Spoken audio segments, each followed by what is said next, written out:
오늘 강의는 법화경 그 대중들의 등장을 말씀을 드렸는데, 대중들이 법화경에서는 세 부류로 분류를 했었습니다. 이승들, 그 다음에 보살승, 그 다음에 이제 잡중, 이렇게 세 부류로 분류를 했었는데, 그러니까 우리 처음에 나눠드린 그 표가 있었죠. 뭐 서품의 구조 이런 식으로 된 거.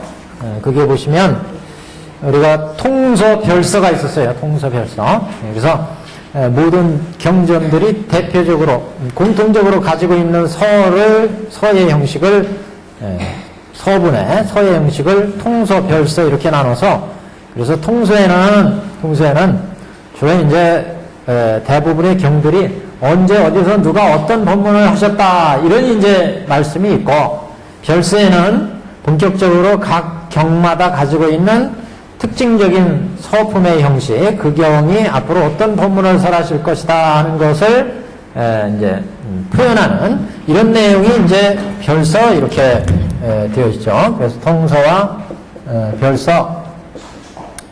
그래서 통서에는 언제 어디서 누가 주로 이제 법화경뿐 아니라 대부분 경전들이 언제 어디서 여시 암은 일시불 주 왕사선이라든가 법화경 왕사선 기사불사안이 있지만 금강경은 주 사이국 기수국 고득원 이렇게 나가죠. 그래서 통서에는 이렇게 오성치 주로 이렇게 5가지가 갖춰져 있다.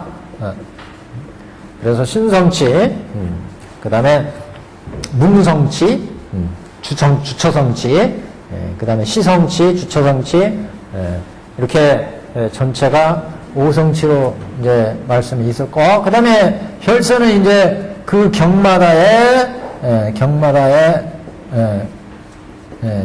특징적인 이런 서의 형식,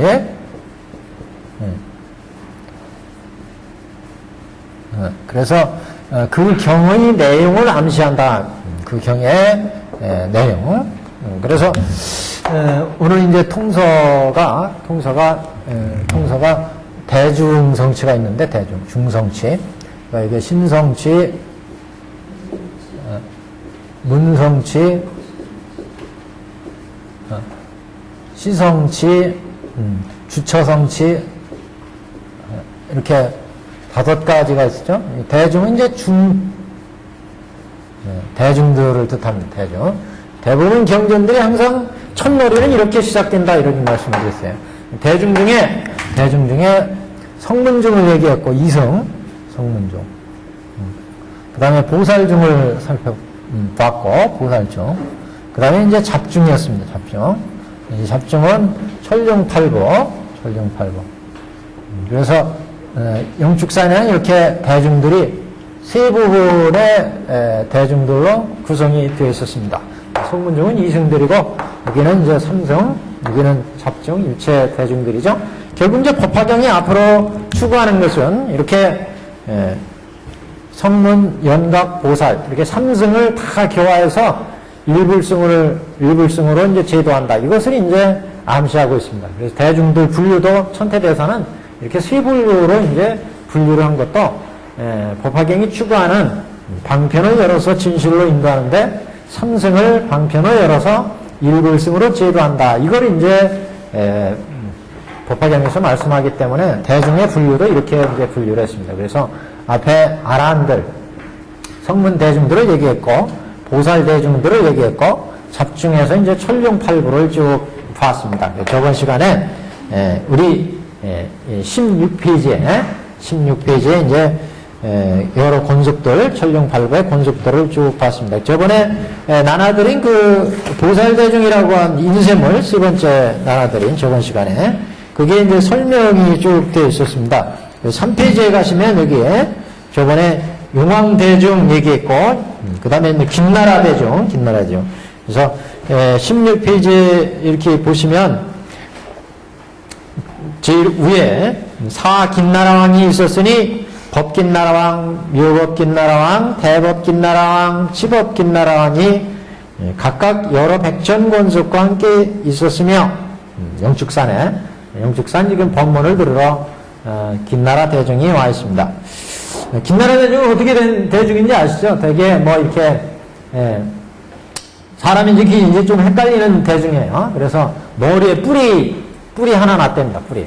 그러니까 우리 사람들 중에 이렇게 보셔가지고 머리에 뿔 난 대중이 김나라 대중이. 김나라. 그래서 이 김나라 대중, 그 다음에 건달바 대중, 건달바는 그 천신들 옆에서 그 음악을 연주하는 그 신중으로 알려져 있습니다. 우리 그 절집에 보시면 그 벽화에 주로 뭐 비파나 이런 걸 이렇게 연주하는 천신들의 모습으로 주로 나오는데 그 건달바들입니다. 건달바. 그래서 사건달바왕이 있었으니 그 건달바 중에 이제 대표적인 왕들 건달바왕, 사악건달바왕, 악음건달바왕, 미건달바왕, 미음건달바왕이 각각 여러 백전권속 자기들의 권속과 함께 영축산 법화의상에 모였고, 그래서 뭐 이 사대중들의 각각의 뜻은 3페이지의 법화 문구에서 말씀하신 내용을 조금 여기 정리를 해놨습니다. 그래서 아까 김나라 대중 같은 경우도 김나라 우리 3페이지 중간 정도 한번 보십시오. 여기 제가 드린 인쇄물 중에 인쇄물 중에 거기 보시면 잡중에서 세 번째 김나라 대중이다. 김나라 대중을 열거했다. 사람과 비슷하지만 한 개의 뿔이 나 있다고 해서 인비인이라고 한다. 사람인 것 같기도 하고 비인, 사람이 아닌 것 같기도 하고 헷갈리는 데죠. 비인. 그래서 천재를 위해서 법을 찬미하는 음악을 주로 연주하고 있는 신으로 부처님께서 설법하시면 천재가 노래와 음악을 연주하며 찬양할 때 이 신들을 부린다. 그래서 부처님께 찬탄하고 그럴 때 이제 이 대중이 와서 연주를 해준다는 거죠. 천재 옆에서. 그 중에 이제 법김나라는 여러 하늘에서 사제법을 연주해서 부처님을 찬탄했고, 사제. 천중에서는 이게 연주하는 게 우리 인간 세계에서는 바람 불면은, 이거 휙하면 이거 태풍이구나, 이거 무슨 바람이구나 그러는데, 이 하늘에서는 바람이 휙 불어도 이거는 대개가 법을 하라는 거예요, 법을. 선세계에서는.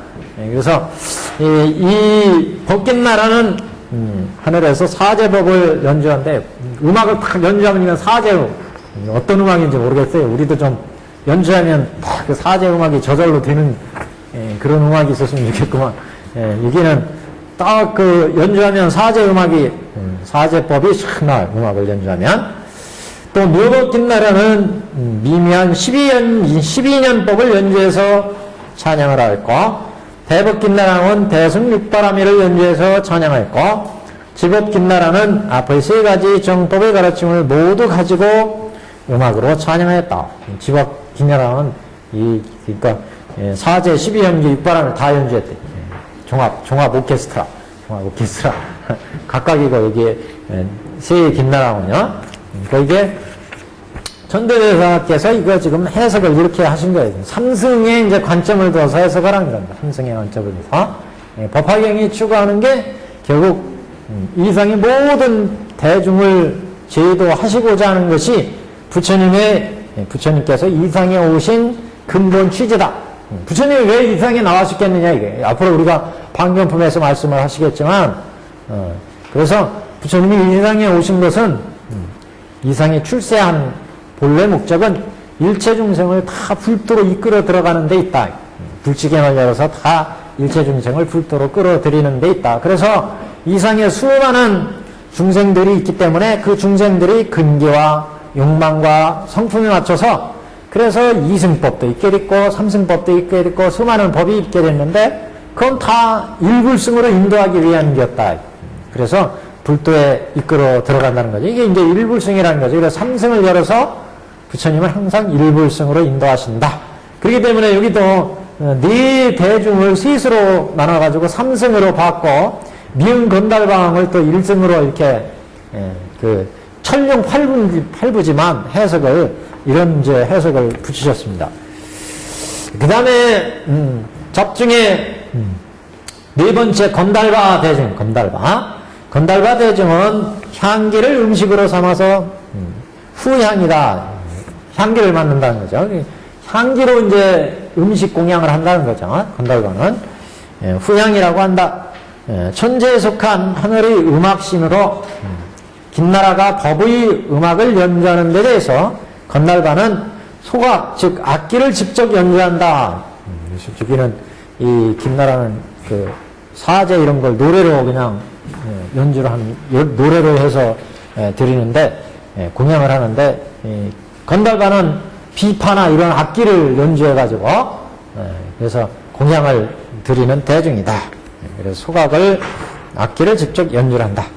악건달방은 당을 가지고 거꾸로 서고 춤추는 놀이의 신이고, 여러 가지 재주를 부려요. 악은건달바는 현악기와 관악기 따위를 치고, 미건달바는 위놀이하는 재주가 뛰어나고 위에 놀이, 앞에 그 여러 가지 놀이하는 그런 재주가 뛰어난 신들. 미음건달바는 위악기를 연주하는 것이 뛰어난 그 신들이다. 그러니까 그 여러 가지 악건달방은 당을 가지고 거꾸로 서고 뭐 춤추고 뭐 이런 놀이를 했는데 악은건달방도 이렇게 그 미건달바도 이렇게 놀이를 특히 즐기는 이런 신들이고 미음건달바는 악음건달바처럼 악기를 주로 이제 연주하는 그런 뛰어난 신들이다. 그런 얘기입니다. 그 다음에 이제 아수라대죠. 우리 경문에 사아수라왕이 있었으니 다치 아수라왕, 고라건타 아수라왕, 비마질따라 아수라왕, 라우 아수라왕 이렇게 각각 여러 백천 권속과 함께 있었으며 그래서 이런 권속들이 아수라 권속이 있습니다. 그래서 잡중의 다섯 번째 아수라 대중이다.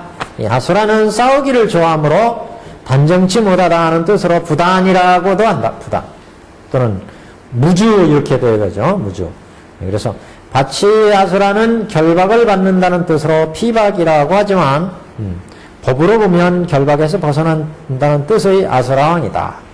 고라건타 아수라는 넓은 어깨로 법을 짊어진다는 뜻이고 비마질따라는 깨끗한 마음 정심이다. 그래서 죄석천과 자주 싸움을 벌이는 대중 라우 아수라는 해와 달을 잡고 그 빛을 막기도 한다. 그래서 이렇게 아수라 대중들은 주로 천신 옆에서 천신들하고 주로 싸움을 많이 벌린대요.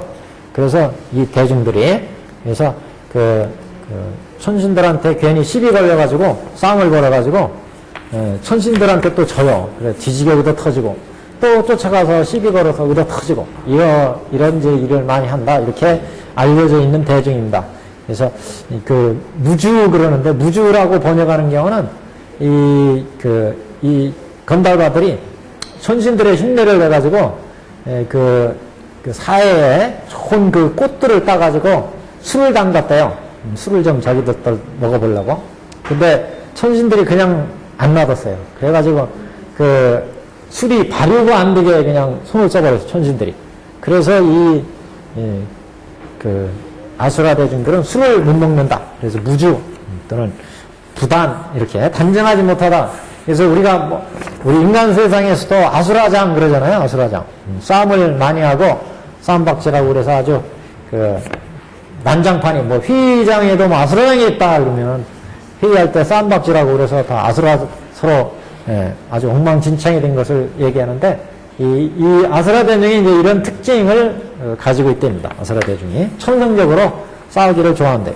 우리 인간 중에서도 보면은 괜히 그냥 넘어갈 것도 그냥 날꼬리 잡고 해가지고 싸움 벌이고 그래 트집 잡고 그러는데 그런 대중의 특징을 가지고 있다 이렇게 보시면 되겠습니다.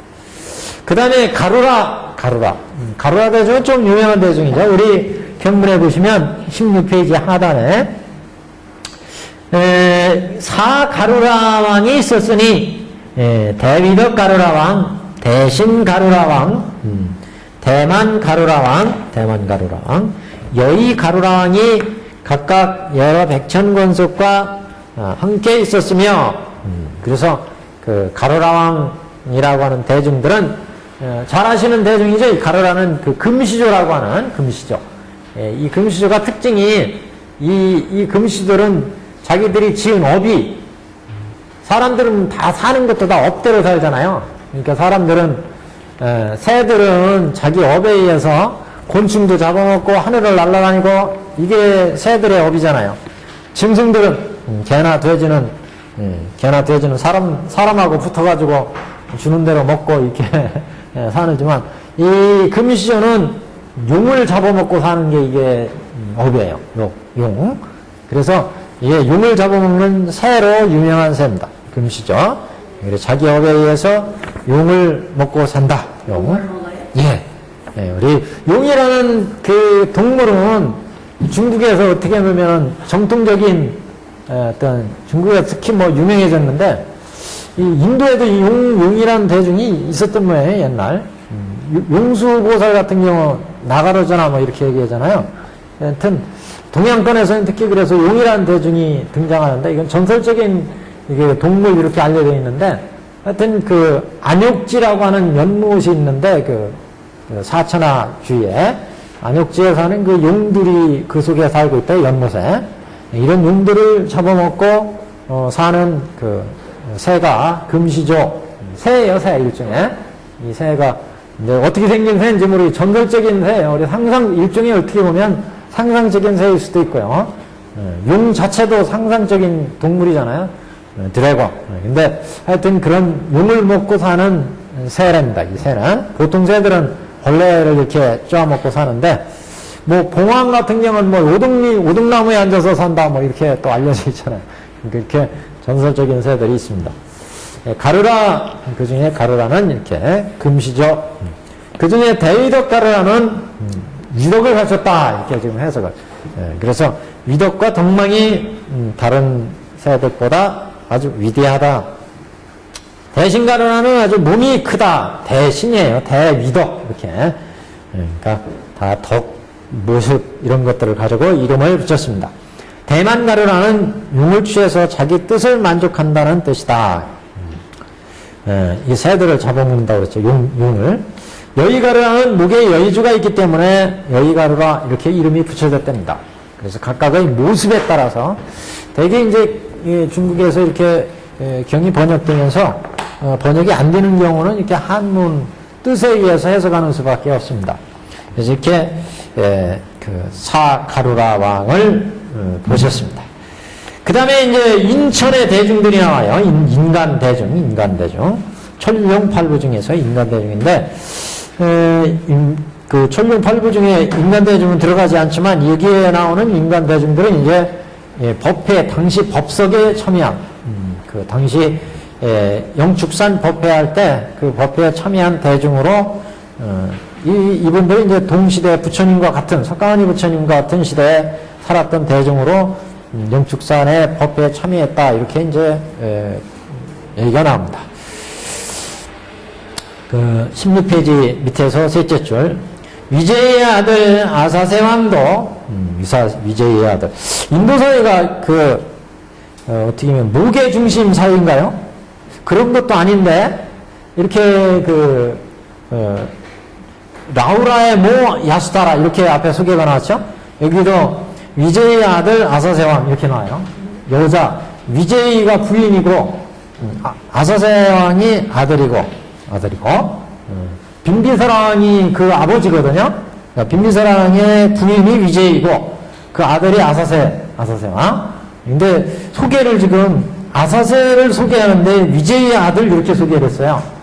그래서 아마 그 인도 사이에서 그렇게 이런 게 하나의 그 습관인지 모르겠어요. 그 어머니를 통해서 이렇게 소개하는 이런 게 소개가 좀 종종 나오고 있습니다. 그래서 위제의 아들 아사세 왕도 아사세는 한문으로 미생원 이렇게 번역한다고 했죠. 미생원. 미생원. 아직 태어나기도 전에 그 원망을 품고 있다. 그 전에 몇 번 말씀을 드렸죠. 아사세. 이 아사세왕은 빈비사라 저번에 말씀드렸죠. 빈비사라로가 있다고 그랬죠. 영축산 올라가는데 이렇게 영축산 이게 있는데 이쪽에서 이렇게 올라가는 길이 이렇게 이게 빈비사라로예요. 빈비사라로. 빈바사라.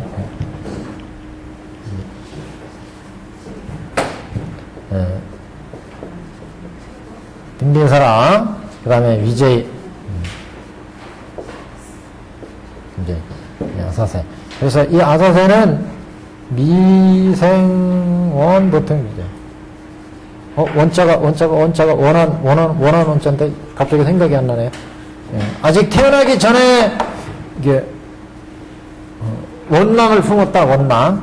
그래서 그 일화가 있다는 말씀을 드렸죠. 간단히 말씀드리면 처음 들으시는 분을 위해서 원망을 원자인데 갑자기 생각이 안 나요. 하여튼 이 아사세라는 그 아들이 태어나기 전에 빈비사랑이 나이가 드셔가지고 자식이 없어서 아들이 그래서 이 관상쟁이한테 딱 불러서 물어봤대요. 내 아들이 좀 태어날 것 같으냐. 아들이 없어가지고 좀 걱정인데 그랬더니 이 관상쟁이가 그 점을 보는 이 친구가 하는 얘기가 당신이 그 아들로 태어날 사람이 저 히말라야 설산에 선인이 한 사람이 있는데 선인 이 선인이 수행을 지금 하고 있어요. 이 선인이 죽어야 이 사람이 이 아들로 태어난다 이거예요. 이렇게 그 얘기를 해줬어요. 그래서 빈비사랑이 그럼 아들 기다리면 있겠구나. 기다리고 있는데 아무리 기다려도 또 안 나와 아들이. 그래가지고 이 빈비사랑이 못 참고 그러면 그 빈비사랑의 신하들 중에 그 해결사 요새 뭐예요? 조폭들을 뭐라고 해요? 해결사. 해결사 암살단을 하나 구해라. 사람 잘 죽이는 사람. 그래가지고 이 사람이 가서 이 선인을 죽여버려라 이게. 그러면 이 사람이 죽으면 바로 이제 자기 아들로 태어날 거 아니겠어요? 그래가지고 이 빈비사랑이 사람을 뽑아가지고 보냈어요. 가서 해결하고 와라 해결사. 이 선인을 가서 죽이려고. 그래서 죽이려고 딱 가가지고 선인한테 야 너 죽어줘야 되겠다. 그러니까 이 선인이 하는 얘기가 도대체 내가 너하고 무슨 원수가 졌는데 나를 죽이려고 그러냐? 그러니까 이 얘기를 한 거예요. 실은 왕이 말이지 당신이 죽어야 아들로 태어난다고 그래가지고 당신을 죽이라고 해서 내가 왔다. 그러니까 아무 소리 말고 죽어라. 그러니까 이 사람이 내가 빈비사하고 뭐 아무 원수도 진 적이 없는데 나를 죽이려고 그러냐. 그래가지고 죽기 전에 아직도 애가 태어나기도 전에 원한을 품었어요. 죽으면서. 근데 이렇게 억울하게 죽는데 다음에 태어나서 반드시 이 원수를 내 갚으리라. 이러고 죽었어요.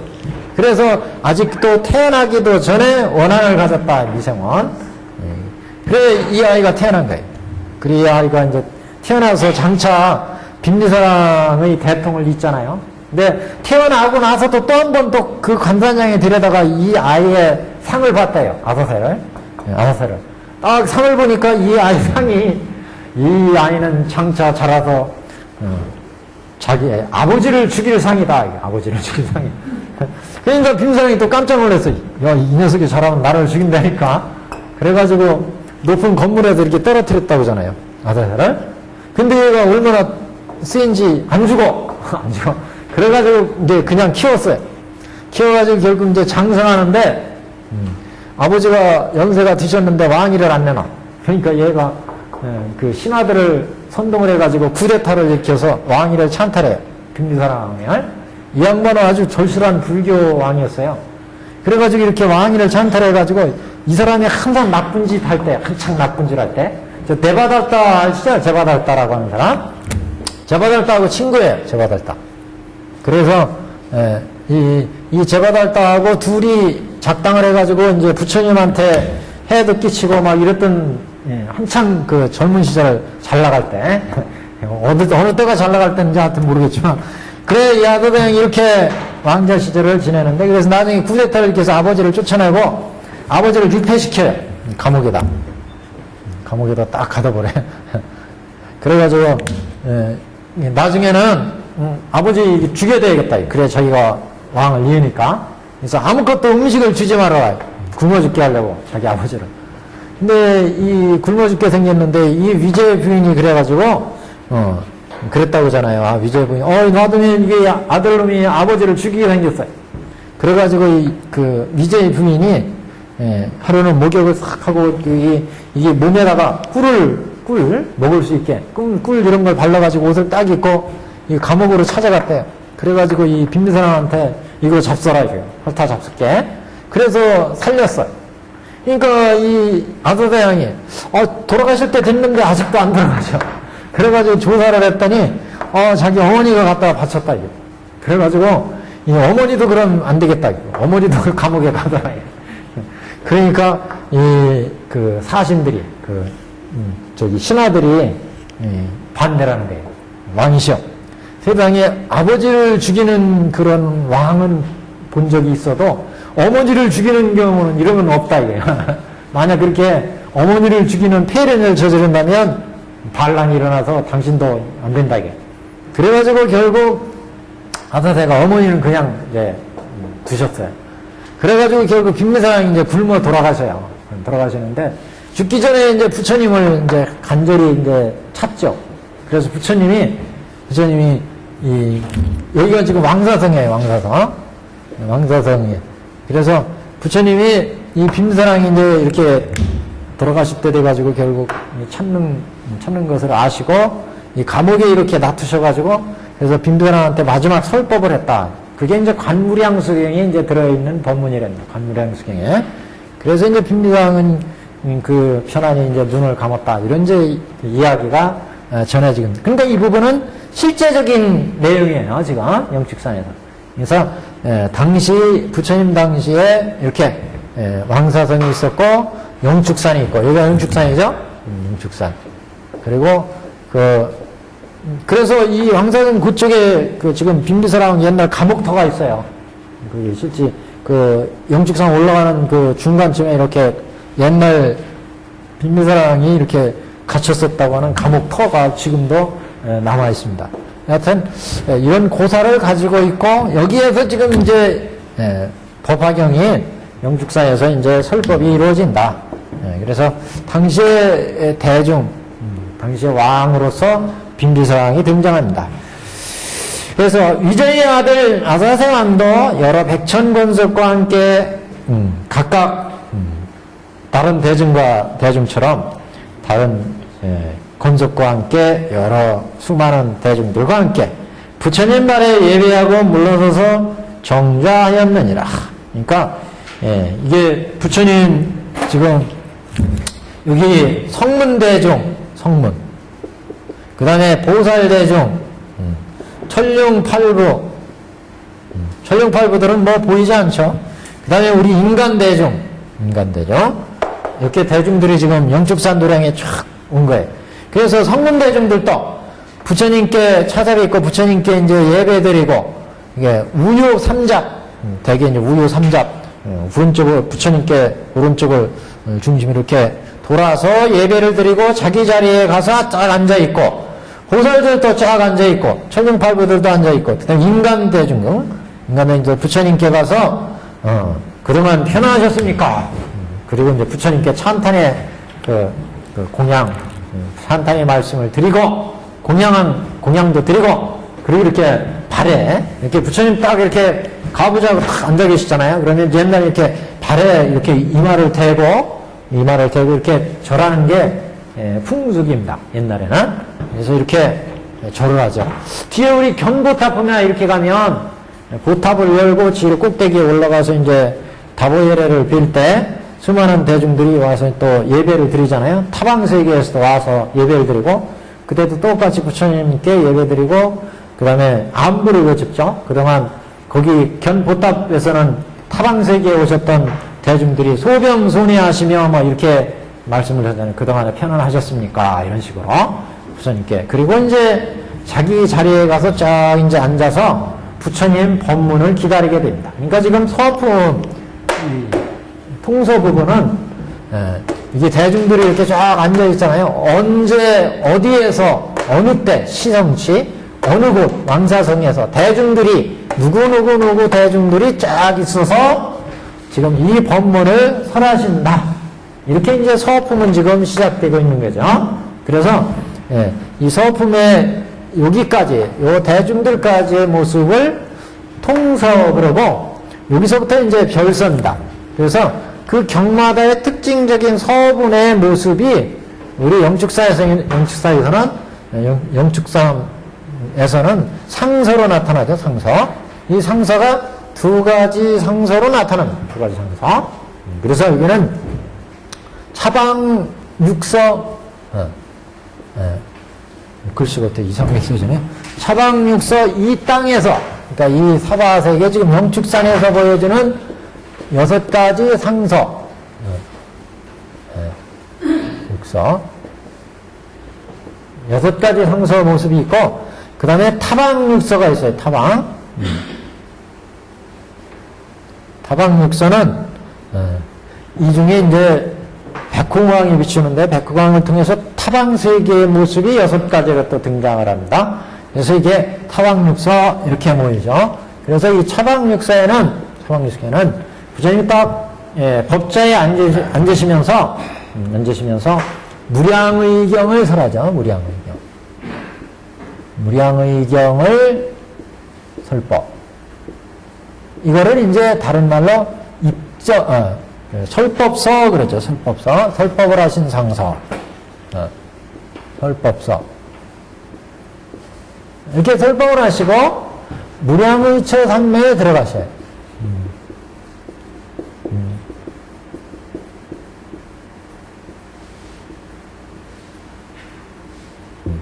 이거를 이제 입정서죠. 입정을 한다. 입정. 그 다음에 이제, 이렇게 부처님이 무량의경설하고 딱 산매에 들어가니까, 하늘에서 꽃비가 나요.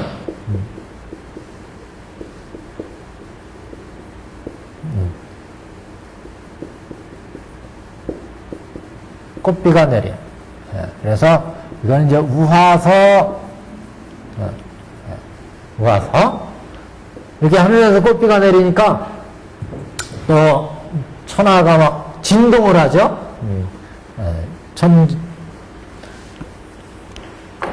6가지로 진동. 그래서 이거를 지동서 그러죠. 지동서.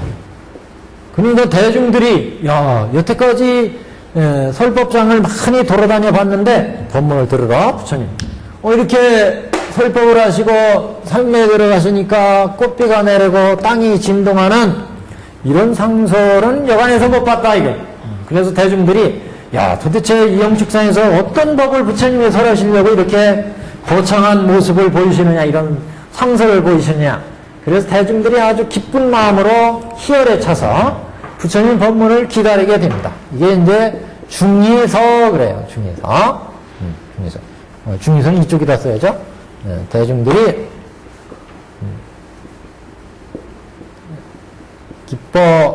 기뻐하면서 기다림, 법문을 기다리는 거. 그래서 이걸 중의서 그러죠. 중의서.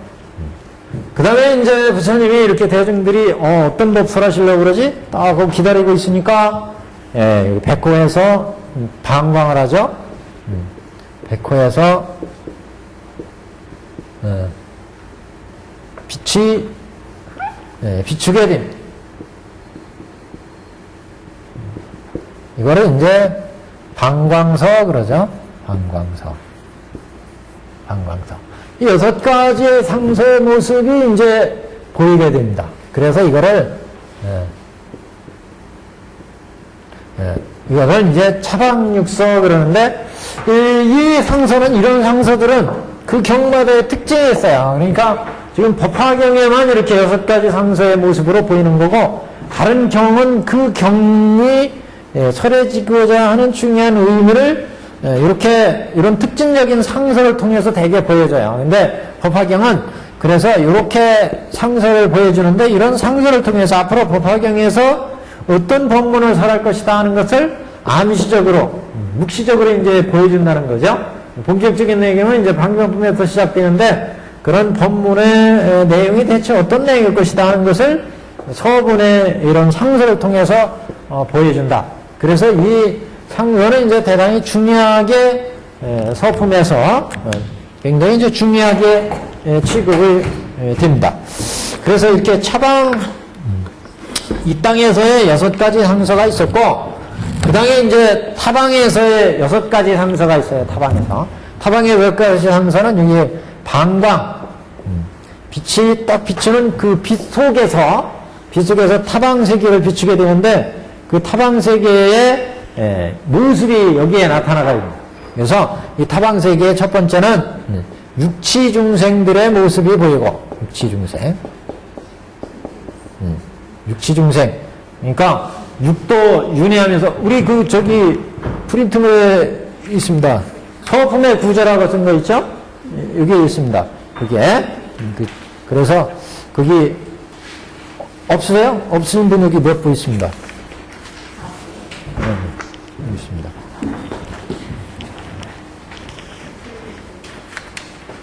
예. 있으시죠? 여기 그럼 이거 보세요. 예. 예. 그래서 육치중생이라는 건 육도에 윤회하면서 치라고 하는 건 업을 지어가지고 선악업을 행해서 그 선악업에 끌려가지고 죄를 지업을 많이 지은 중생들은 저 지옥의 세계에 떨어져서 고생하는 모습, 선업을 많이 지은 중생들은 천계에 태어나서 복락을 누리는 모습, 이렇게 각각의 자기가 지은 업에 의해서 육도 윤회하면서 지나는 모습이죠. 육치중생의 모습. 그 다음에 이제 제불의 모습, 제불의 모습. 그 다음에 제불의 설법. 설법 소리가 들려요. 이게 영축산에서. 제불의 설법. 세 번째. 두 번째, 제불을 본 상, 제불의 모습. 제불의 설법 소리를 들으죠. 그 다음에 사중 득도의 모습.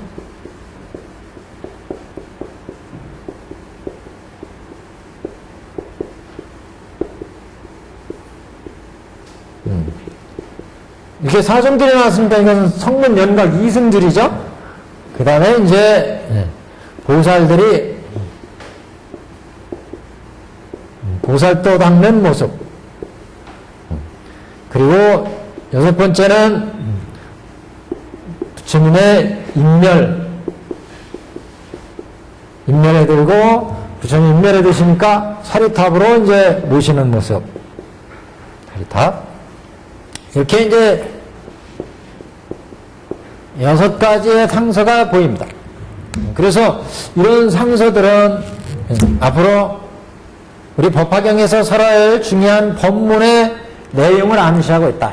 그래서 이렇게 무량의경을 설하시고 무량의철을 삼매 드시고 꽃비가 내리고 여섯 가지로 땅이 진동하고 대중들이 기뻐서 기다리게 되고 백고상에서 방광을 하고 다시 또 타방육서로 육치중생의 모습이 보이고 제불의 모습이 보이고 제불의 설법이 들리고 제불의 설법이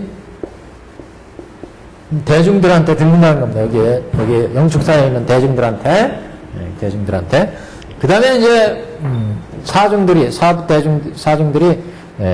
수행해서 득도하는 모습이 보이고 그 다음에 보살들이 보살도 수행하는 모습이 보이고 그 다음에 부처님이 이렇게 중생들을 다 제도한 다음에는 인면에 드시게 되고 인면에 드니까 사람들이 그 부처님 사리를 다 모아서 실보로 사리탑을 장엄해서 모시면서 불법을 신행하는 것을 보이고 이렇게 여섯 가지 상서를 보이게 됩니다.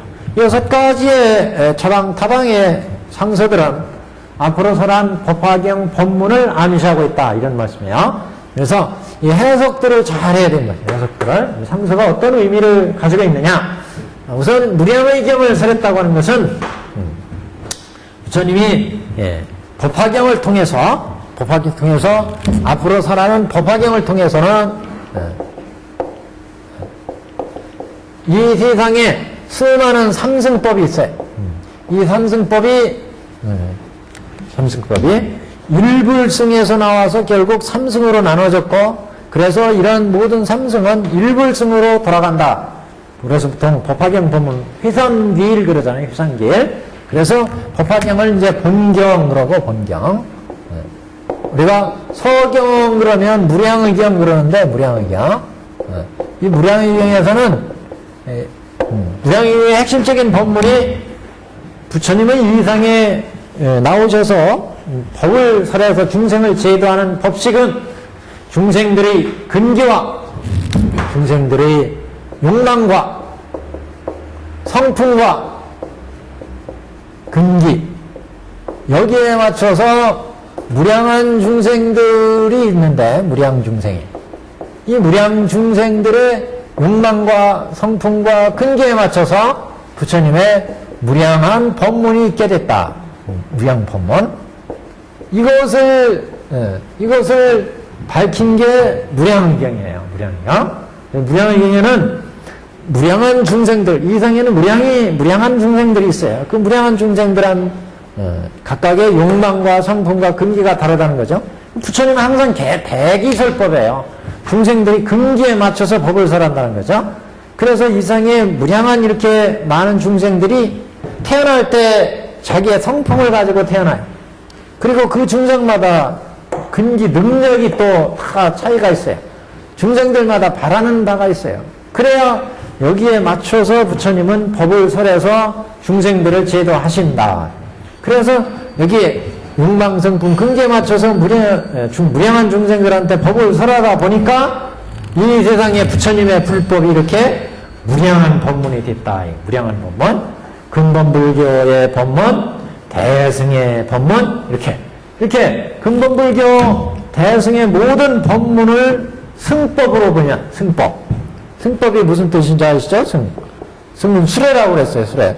우리 중생의 세계를, 여기, 피안의 세계, 생로병사의 세계로부터 벗어나게 하기 위해서 우리는 1승법, 2승법, 3승법이 부처님이 설하셨다. 이렇게, 얘기를 하는데, 승은 그래서 우리 중생을, 수레잖아요, 수레. 수레는 물건을 이렇게 실어서 날아다 줘요. 그래서 우리 중생을 실어서 저쪽 피안의 세계, 생사가 없는 세계로 날아다 주는 게 1승법이 있고 2승법이 있고 3승법이 있다는 게. 1승법은 일불승법을 얘기하고 불도에 들어가는 법, 2승법은 성문연각법이고 성문연각, 3승법은 성문연각 보살승까지 얘기하는 것이고 보살승. 그래서 이 세상의 중생들의 욕망과 근기와 성품이 무량해서 거기에 맞춰서 부처님은 항상 법을 설하니까 이 세상에 84,000법, 대소승법, 무량한 법이 나왔다. 이 무량한 법. 그 무량한 법을 이렇게 승으로 따지면 총체적으로 다 대승, 여기는 소승법이죠. 보살승은 뭐예요? 대승법이에요. 그래서 전체 합치면 다 3승이다. 이게 3승. 그래서 이렇게 무량한 법, 삼승법이 나왔고, 무량한 법이. 그래서 무량의 경우에는 이 세상에서 부처님의 법이, 이렇게 무량한 법이 나온 취지를 밝히신 경이고, 본경은, 법화경은, 이 세상에 수많은 중생마다 다 이렇게 제도하시다 보니까 무량한 법이 생겼는데, 이 무량한 법은 대체로 어디로 가는 법이냐, 이게. 어떤 목적에서 설해진 것이냐, 이걸 방편품에서 출세 본의에서 말씀을 하시죠. 1대 4인연설에서 부처님은 일체 중생을 불지견을 열어서 보여서 다 불도에 들어가는 게 목적이다. 그러니까 무량한 이렇게 삼승법을 일불승으로 불도에 이끌어 들어가는 게 부처님이 이 땅에 나오신 근본 취지였다. 이걸 가르친다. 이게. 그래서 그동안 부처님이 중생의 근기와 욕망과 성품에 맞춰서 무량한 법이 설해졌는데 그 무량한 법이 어디로 들어갈 것인가를 법화경에서 밝힌다는 거죠. 그래서 무량의경을 서경이라고 하고 법화경을 우리 본경이라고 하는 거예요. 본경이라고. 그런데 지금 영축산 위상에서 부처님이 딱 대중들의 이렇게 예를 받으시고 그래서 여기 대중들이 다 성문정, 보살정, 그 다음에 천룡팔보 인간 대중들이 와서 부처님께 3잡, 9잡, 108잡 이렇게 돌고 다 자기 자리에 앉아서 부처님 어떤 법을 설하실까 법을 기다렸어요. 그랬더니 부처님이 여태까지 다른 법 속에서 보이지 않은 6가지 상설을 보이신 거예요. 그래서 이 6가지 상설은 결국 이런 상설을 보이고 요 법화경을 설하기 위해서 이런 6가지 상설을 보인 거죠. 그래서 이 6가지 상수가 앞으로 법화경을 설할 법화경의 내용을 암시하고 있다는 거예요. 그런데 그 상수를 보시면 제일 먼저 이렇게 무량의경을 설하시고, 부처님이 무량의경을 설하시고, 그 다음에 무량의처 삼매에 들어가세요. 무량의처 삼매. 그리고는 지금 하늘에서 꽃비가 내려요. 그리고 6가지로 진동하고 대중들이 기뻐서 백호를 방어하고 이렇게 하고 나서 이제 방편품에서 이제 법화경의 설법이 이루어지는 거예요. 법화경. 그러니까 여기가 이제 본경의 설법이고 본경. 지금 서경이 설해졌어요. 서경. 그렇잖아요. 서경에. 그래서 부처님의 지금 법의 체계를 보여주는데 법의 체계를 그게 지금 무량의경을 설하신 것은 무량의경을 설하신 경은 일경의 서경을 설하신 상서다. 그래서 설법서 이렇게 봐요. 근데 이 무량의경의 경을 설하셨다 이렇게 나오지만 실제 무량의경 경문은 없어요. 지금 법화품에 우리 법화경에 없어요. 지금 그 서경은 따로 별건으로 무량의경이 있습니다. 그래서 그 서경에 무량의경이 따로 있고 다만 무량의경을 설하셨다 그러니까 설한 것으로 아는 거예요. 그리고는 이제 무량의처 삼매에 들어가시게 됩니다. 무량의처 삼매. 그리고 이제 이 삼매 속에서 벌어지는 현상들이에요. 무량의처 삼매. 그래서 이 무량의처 삼매는 이 법화경을 설하시기 전에 들어간 입정의 삼매예요. 무량의처 삼매는. 그래서 이 무량의처 삼매는 법화 삼매의 법화경의 법화 삼매 일종이다. 이렇게 지금 해석을 합니다. 무량의처 삼매는. 그래서 입정서 이렇게 봤어요. 무량의처 삼매에 드신 것은 이제 앞으로 설하실 법화경의 이제 구상이다. 이렇게 보시면 되죠. 그래서 이 아래의 내용들은 이런 법화경을 설할 그 삼매, 입정, 선정이죠. 선정. 예. 선정 속에서 벌어지는 선정력이다. 예, 선정. 이 선정의 어떤 선정 삼매에서 나타나는 현상들 또는 삼매와 또 한 가지는 이제 지혜 이렇게 얘기하죠. 삼매. 선정 삼매. 그러니까 정과 해 보통 이렇게 얘기하는데 그래서 정에서 이제 해가 나오게 되는데 그런 정과 해의 모습이 이런 삼매의 현상들로 이제 그러니까 앞으로 내가 이런 법을 설하겠다? 그러면 지금 그 삼매에 들어가셔가지고 법을 쫙 구성할 거 아니겠어요? 야, 이런 법을 이렇게 설해야 되겠구나, 부처님이. 여기 지금 딱 앉으셨어요. 앉으셔가지고 대중들의 인사를 받으시고 무량의경을 쫙 설법하시고 무량의처 삼매에 탁 들어가서 구상을 하는 거예요. 그래서 하여튼 모든 경을 부처님이 설하실 때는 항상 삼매에 들어가시죠. 그래서 그 경을 설하시기 전에 그 경의 삼매를 들어가요. 그런데 여기는 무량의처 삼매에 들어가셨죠? 그리고 묘법연화경에 설해져요. 방편품에서. 그래서 이거는 법화경의 삼매다 이렇게 보시는데 그러면 여기 무량의경을 설하셨잖아요. 그러면 여기도 뭐 삼매가 있을 거죠? 근데 이건 생략됐다 이렇게 봐요. 천태대에서도 무량의경에 설법하시기 전에 어떤 삼매가 있었을 것이다. 들어가신 삼매. 이게 그러나 그건 지금 여기 생략됐다 이렇게 이제 보는 거고 그 다음에 지금 무량의처 삼매에 들어가서 지금 여기 방편품이 설해지는 거죠. 그래 그 삼매에 들어가시니까 앞으로 설 경지의 모습을 지금 여러 가지 상서의 모습으로 지금 보여주고 있어요. 그래서 무량의처 삼매에 들어가서 입정이 이루어지고 이렇게 입정에 들어 계실 때 하늘에서 꽃비가 내리더라. 그래서 꽃비가 내려가지고 대중과 우리 모든 그 부처님 머리에 앉으셨다 이렇게 나오죠. 꽃비가 내리면서 우화의 상서를 보이고 그 다음에 땅이 6가지로 진동하면서 앞으로 설할 경이 어떤 경일 것이다. 결론적으로 얘기하면 좀 이따 보시겠지만 6가지로 진동하는 것은 우리 중생의 육군 안일이 설신의가 있잖아요. 육군으로 번뇌와 악업을 짓는데 이 육군이 중생들은 탐진치를 내는 육군이잖아요. 이 중생들이 탐진치를 내는 육군이 법화경을 수지 독송해서 이렇게 가르쳐가지고 육근이 청정해져서 일체 중생에 다 부처의 육근과 같은 이런 경지를 갖게 한다. 그래서 육근 청정 법문이 이제 법화경의 법문을 육근 청정 법문이다 그러는데 그런 중생들의 육근이 청정해지는 것을 이제 의미한다 그러죠. 그리고 이제 대중들이 기뻐서 법을 설하실 것을 기다리고 있고 그때 이제 백호에서 광명이 착 나오셔서 법계의 모습을 보여주게 됩니다. 그래서 이거는 이제 법계 실상의 모습, 보통 그러죠. 법계 실상의 모습. 실상의 모습. 이건 그러니까 지혜의 경계예요, 지혜의 경계. 그래서 부처님 앞으로 설하실 방편품 법화경의 그 지혜의 경계를 6가지 상세로 보여줍니다. 경을 읽어가면서 보겠습니다. 전체적으로 지금 이렇게 6가지 상세가 보인다.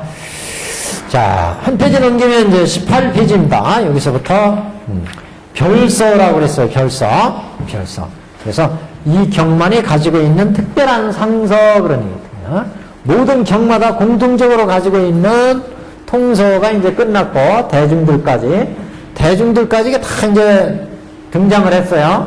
그러니까 대중들 소개가 끝나니까 그 다음에 이제 경을 설하실 법문이 나오는 거죠. 그 경을 설하시기 전에 보여주는 지금 이 경만이 가지고 있는 상서의 모습을 보여줍니다. 그래서 본격적인 법문은 방편품부터 시작되고 그 전에 이 방편품이 이제 법문이 어떤 법문일 것이다 하는 것을 삼매와 지혜의 경계를 이제 지금 삼매와 지혜의 경계를 지금 이 상서를 통해서 보여주고 있습니다.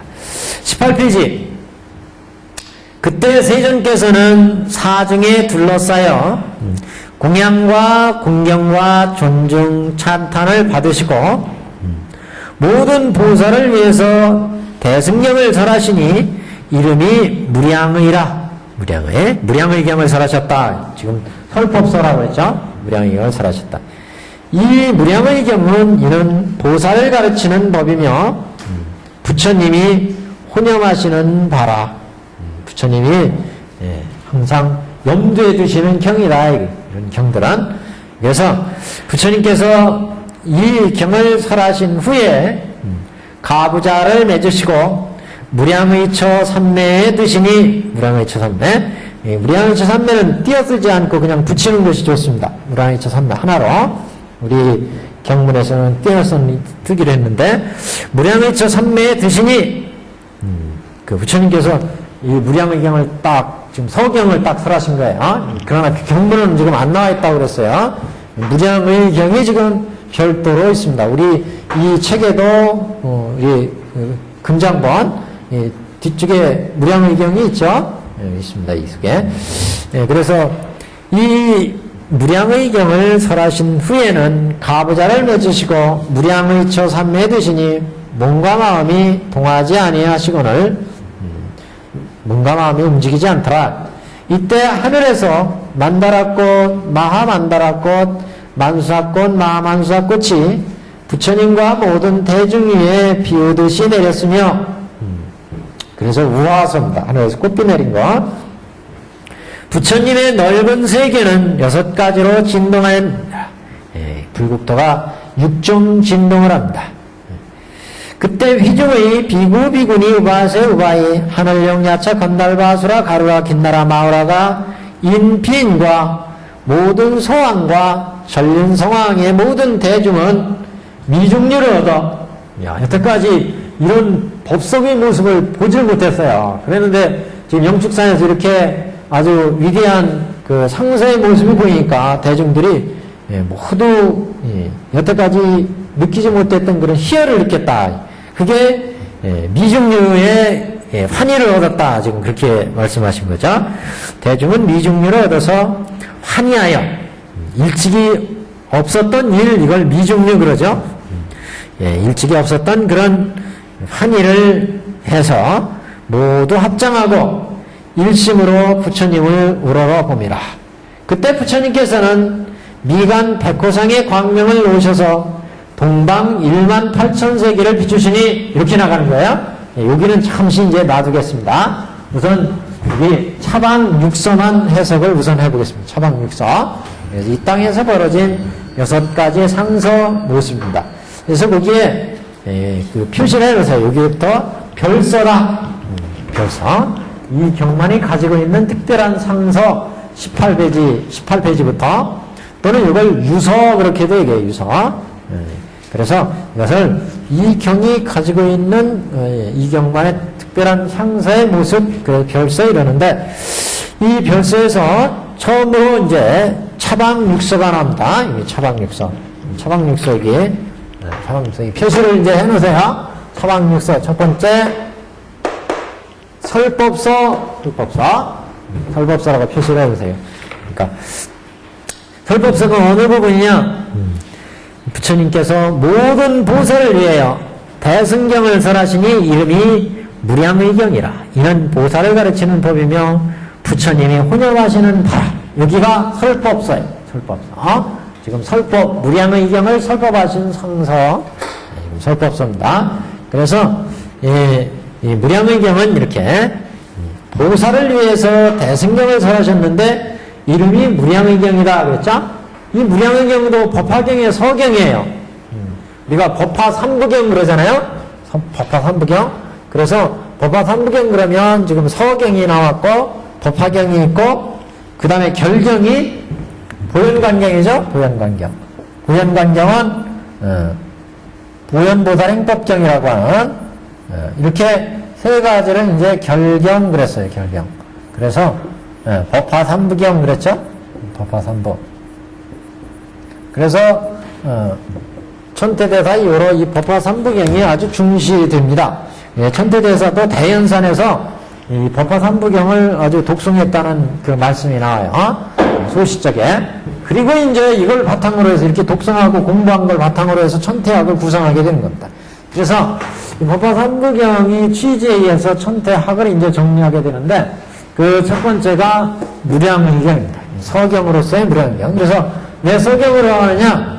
서경에 무량의경에 보시면 부처님이 영축장에서 이 무량의경을 설하실 때 중생들의 욕망과 근기와 성품에 맞춰서 무량한 중생마다 각각의 성품과 욕망과 근기가 있으니까 거기에 맞춰서 법을 설하다 보니까 이 중생을 위해서 이 중생의 근기와 욕망과 성품, 저 중생의 근기와 욕망과 성품, 성문의 근기와 욕망과 성품, 대승의 보살의 욕망과 근기와 성품, 이러다 보니까 무량한 법문이 만들어졌더라. 무량한 법문. 그 무량한 법문을 승법으로 따지면 이승 삼승법이다. 삼승법. 그래서 이렇게 삼승의 무량한 법이 이 세상에 생기게 됐다. 이것을 지금 설법서를 통해서 보여주고 있습니다. 그래서 무량의경이 이렇게 법화경의 서경이 되는 것은 이게 법화경에서 이렇게 무량의경을 설한 다음에 그 다음에 방편품에서 법화경이 설해지기 때문에 무량의경을 법화경의 서경이다. 이렇게 전통적으로 여겨왔어요. 무량의경 지금 이 대목 때문에 이렇게 무량의경을 설하셨다는 대목 때문에. 그리고 이제 또 한 가지는 세친보살, 바수반도 세친보살이 법화경에 대해서 주석을 한 게 이제 법화론이에요. 우바제사 법화론. 그래서 이 법화론이라고 하는 세친보살의 법화론에 보면 법화론 세친보살 인도에 바수반도 세친이라는 분이 있어요. 이 세친보살의 법화론에 보시면 이 법화론에 법화경의 이명으로 법화경의 다른 이름으로 다른 이름으로 17가지를 들고 있는데 그 중에 첫 번째를 무량의경 이렇게 얘기를 하고 있어요. 무량의경. 그래서 전통적으로 이 무량의경은 법화경의 서경이구나 이렇게 같은 법화경 계열의 경전 이렇게 이제 인식을 해왔습니다. 그래서 무량의경을 보시면 아시겠지만 무량의경 그 쭉 한번 뒤쪽에 보세요. 여기 보시면 첫 번째 대목이 이렇게 우리 법화경처럼 똑같이 시작을 해요. 법화경처럼 여시함은 일시불주 왕사성 기사불상 여기에 주 보살대중, 아라한대중 1만 2천 명이 하셨고, 그 다음에 보살대중 6만이 있었고, 이렇게 나와요. 몇 페이지인지 한번 찾으신 분 알려주세요. 알려주신 분. 체크를 하고 이제 확인을 하고 가시는 게 좋죠. 여기 제 책은 지금 없어요. 18페이지. 아니, 1018페이지. 1018페이지. 1018페이지 한번 펴보세요. 그러면 시작이, 우리, 한번 읽어보십시오.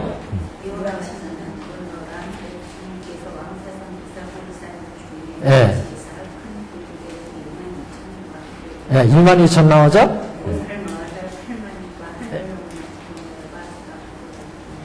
예.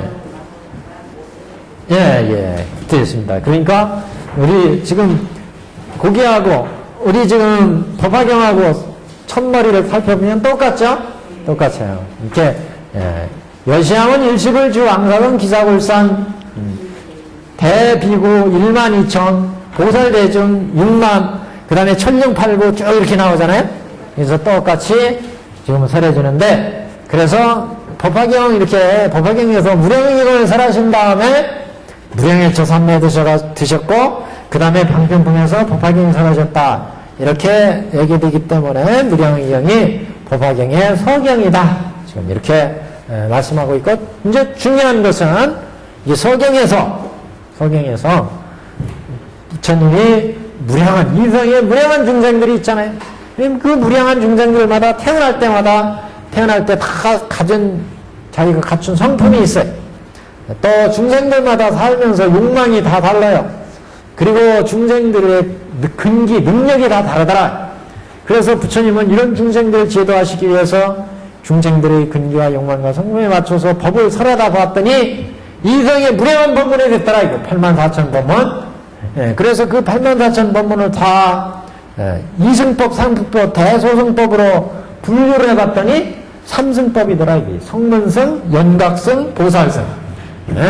성문승, 연각승, 보살승. 모든 부처님의 법을 분석을 하면 이렇게 성문승, 연각승, 보살승이에요. 삼승법으로 다 되어 있어요. 그래서 이렇게 삼승법, 무량한 법이 나오게 된 근본 취지를 무량경에서 말씀하시고, 앞으로 이제 이렇게 해서 무량경이 설해졌는데, 앞으로 이렇게 상선을 보이면서 법화경이 설해지면서 법화경을 통해서 무슨 법문이 있게 됐느냐? 이렇게 무량한 법문은 도대체 무량한 법문이 이상해서 이렇게 유포되는데, 이 무량한 법문이 왜 설해졌고 이건 어디로 중생들을 인도하시는 목적이냐? 이걸 이제 법화경에서 밝힌다. 그래서 이 등에 이렇게 그래서 이 무량의경에 보면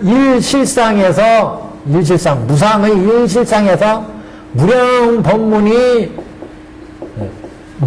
법문이 삼승이죠. 삼승의 무량 법문이 나온 뜻을 밝혔고, 여기가 무량의경이고,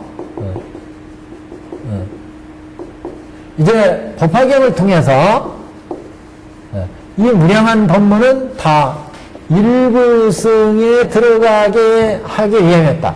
삼승의 모든 무량한 중생을 다 일불승으로 제도하기 위해서 부처님이 무량한 법문을 설했다. 이걸 밝힌다 이게. 그래서 여기가 본경 이렇게 보는 거예요. 여기가 서경 이렇게 보는 거예요. 무량한 법문을 통해서 다 부처님은 일불승으로 인도하신다. 일기상에 지금 무량한 법문이 있는데 이것은 다 불치견을 열어서 보여서 다 일불승 불두에 들어가기 위함이었다. 이걸 밝힌다. 그러니까 이 중간에 2승에 머물러도 안 되고 3승에 머물러도 안 되고 다 일불승으로 가야 된다. 이게 부처님의 본마음이라는 거죠. 이걸 얘기하고자 한다는 거예요. 법화경에서는. 그래서 법화경이 이제 본경인 취지를 지금 보여주고 있습니다. 그래서 지금 무량의경의 설법이 있게 된 그 뜻을 말씀을 드렸고, 그런데 이 무량의경에 대해서 보시면 이것은 법화경의 서경이기 때문에 지금 이런 표현을 하고 있어요. 대중들한테 공양과 공경과 존중을 받으시고 모든 보살을 위해서 대승경을 설하시는데 이름이 무량의경이더라. 이 경은 이는 보살을 가르치는 법이며 부처님이 혼영하시는 법이다. 이 표현은 법화경에도 수차에 걸쳐서 나와요. 무량의경을 지금 보살을 가르치는 법이고 부처님이 혼영하시는 바다 그랬잖아요. 법화경에도 뒤에 가시면 계속 방변분유로 이 경은 보살을 가르치는 법이며 부처님이 혼영하시는 바다 이렇게 나와요. 법화경은 다 이렇게 부처님이 중생을 가르치는 법이고 보살을 가르치는 법이고 보살을 여기서 보살을 가르치는 법이라고 하는 것은 방편품 뒷부분에 가면 오직 부처님은 2승 3승도 없고 오직 보살을 위한 보살만을 위해서 부처님은 보살만을 가르친다. 2승 3승도 없다 이런 얘기를 하시는데 여기에서의 보살은 일불승으로 가는 보살법이에요. 그래서 중생들이 이 보살도를 통해서 불도로 인도하기 때문에 부처님은 보살을 가르친다 이렇게 표현하시게 된 거고 이 경은 부처님이 혼영하시는 바라는 얘기는 부처님이 항상 염두에 둔다는 거예요. 그러니까 항상 염두에 둔다는 것은 뭐겠어요? 부처님이 항상 늘 생각하시던 목적이 있어요. 이 세상에 수많은 중생들이 있으니까 그게 맞춰서 얘는 지금 A라는 능력밖에 안 돼. 중생들이 이상의 중생들의 A라는 능력, B라는 능력, C라는 능력, A, B, C, D, Z까지 수많은 중생들의 레벨이 있어요. 그래서 여기에 맞춰서 84,000의 법문이 생겼어요. 84,000의 8만 법문이 수많은 법문이 생겼다 이게. 그런데 이런 수많은 법문은 중생들이 근기와 욕망과 성품에 맞춰서 설한 것이고 본래 의도하는 게 있어요. 본래 이렇게 수많은 법을 설해가지고 이 사람은 A라는 근기밖에 안 되니까 A라는 근기에 맞춰서 이만큼의 법문을 설한 거예요. B는 B라는 근기와 욕망과 성품이 있으니까 이만큼에 맞춰서 설한 거예요. 그런데 이런 수많은 법들은 내가 근본적으로 설한 취지가 있어요. 이 취지는 뭐냐? 다 일불승에 이끌어드린다. 이런 취지가 있어서 지금 얘한테는 A라는 레벨밖에 안 되니까 여기에 맞춰서 서했고 결국 이 중생도 여기에 이끌어 들어가는 게 근본 취지라는 거죠.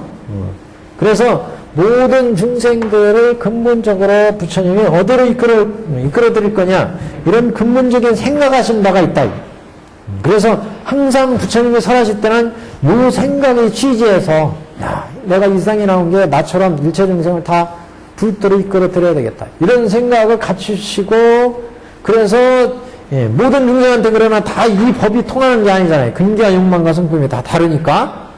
그래서 이렇게 8만의 법이 생겼고 그렇다 하더라도 근본적으로 부처가 중생을 제도하시는 근본 마음은 있다.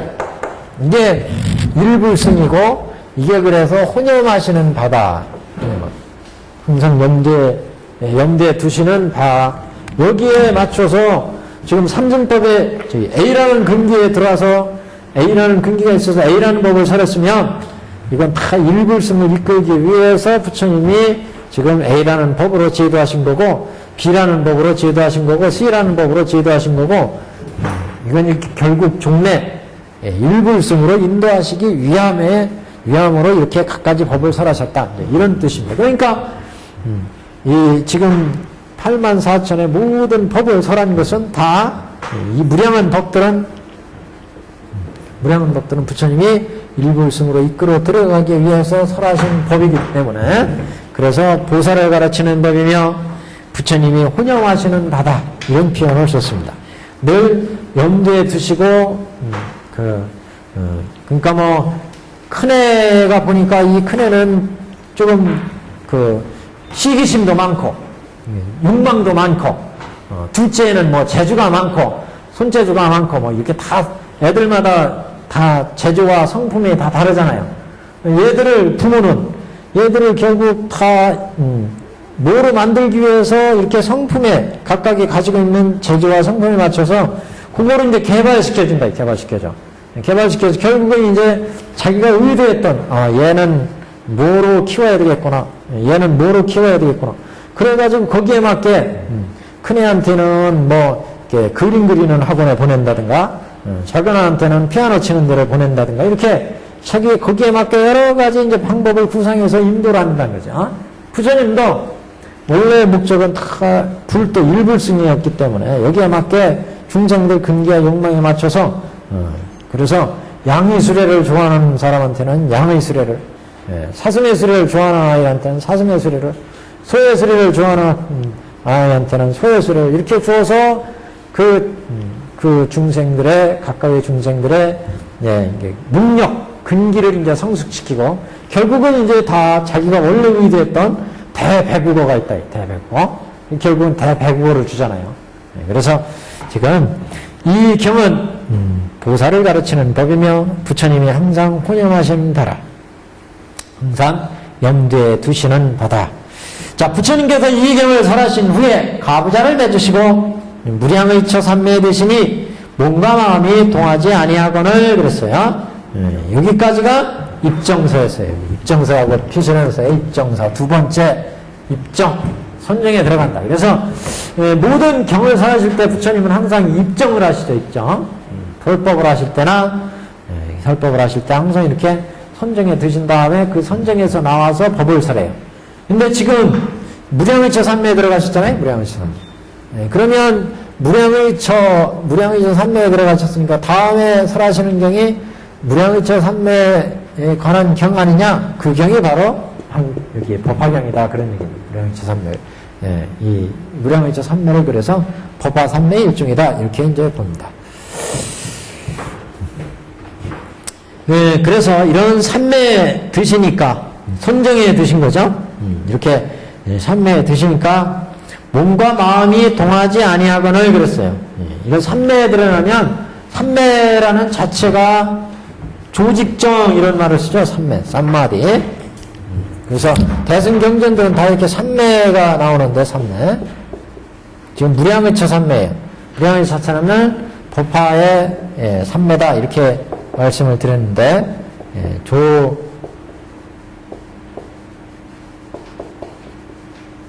또는 시일경서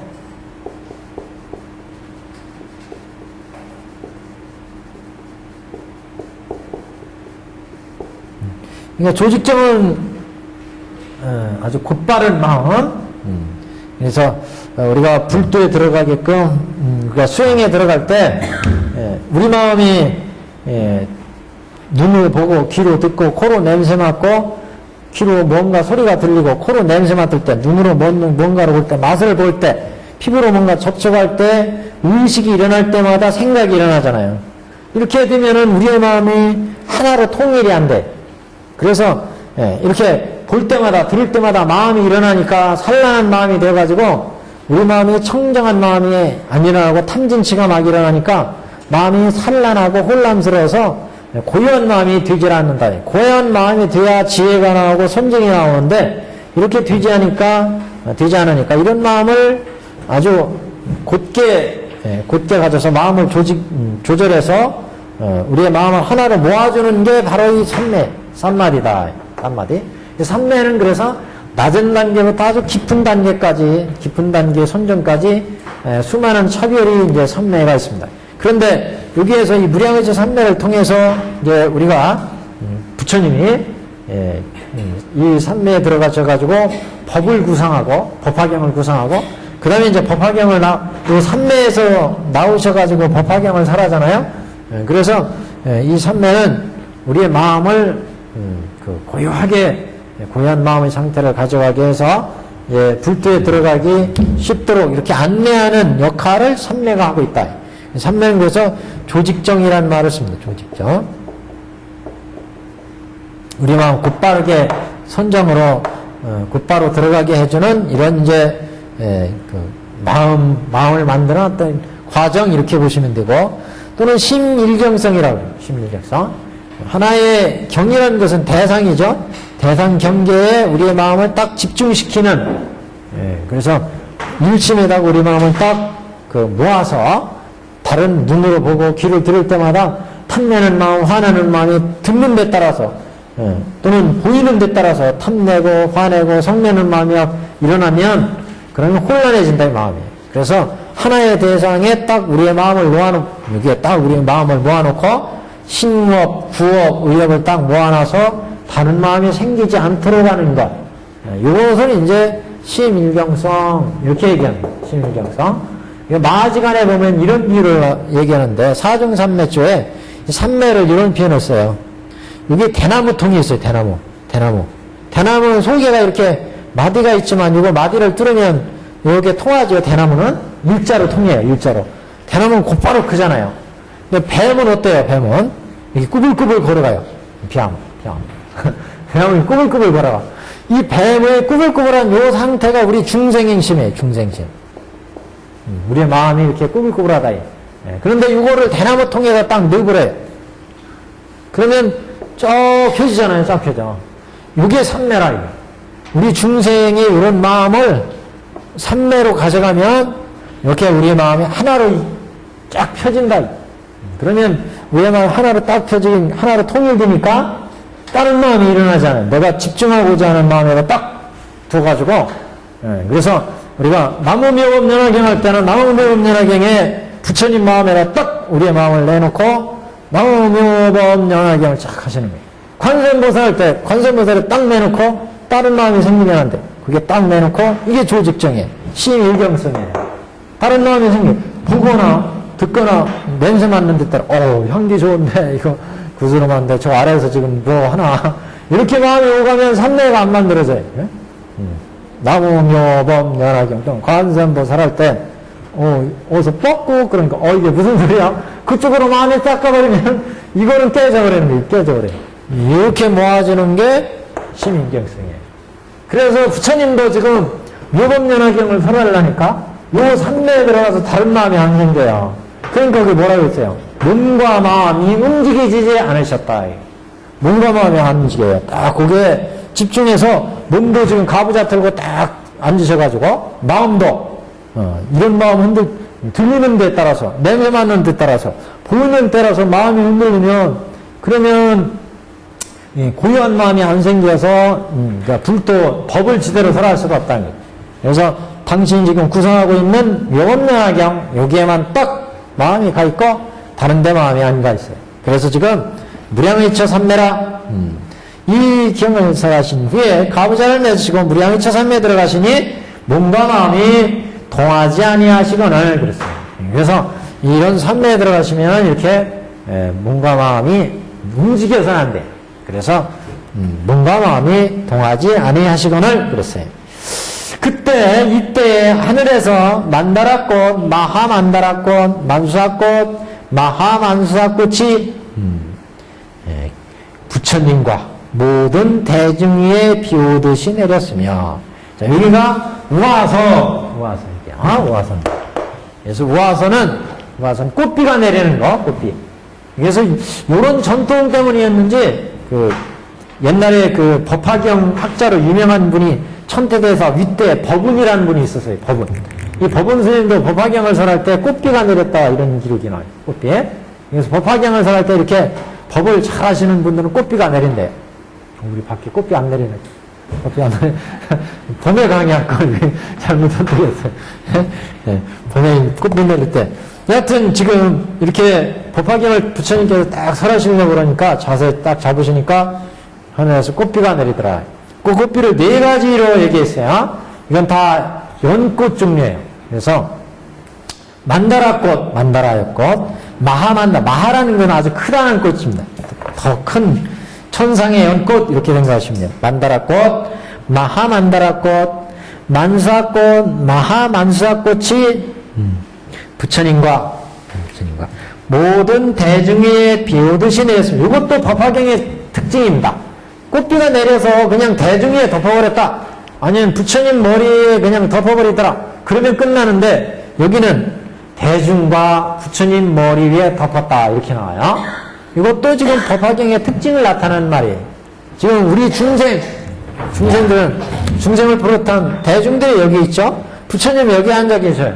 하늘에서 지금 부처님이 삼매에 들어가니까 이 삼매의 힘에 의해서 꽃비가 내리는데 꽃비가 부처님 머리 위에도 대중 머리 위에도 내렸어요.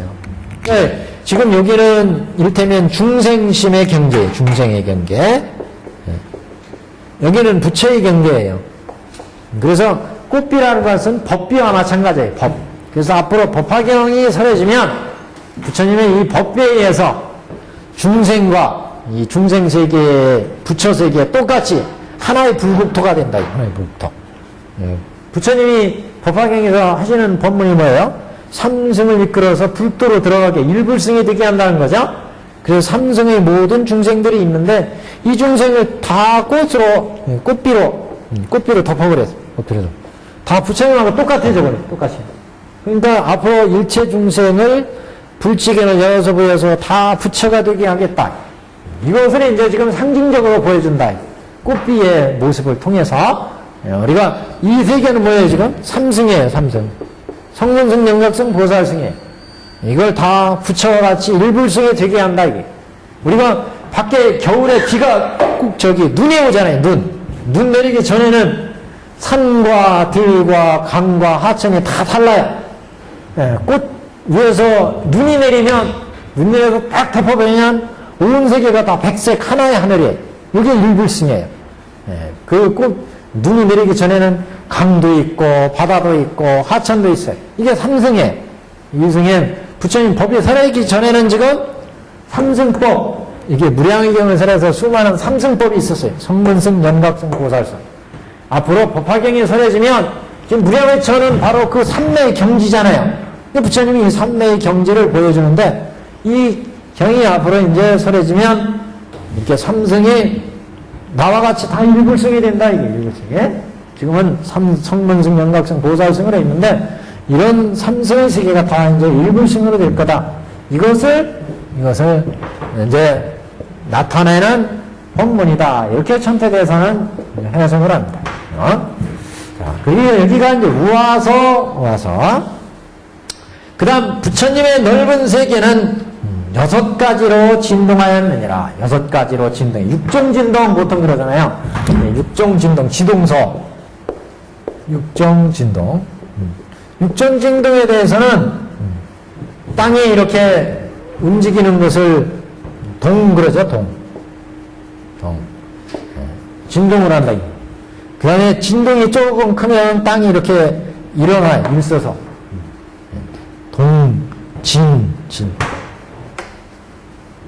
진동을 하죠. 진동.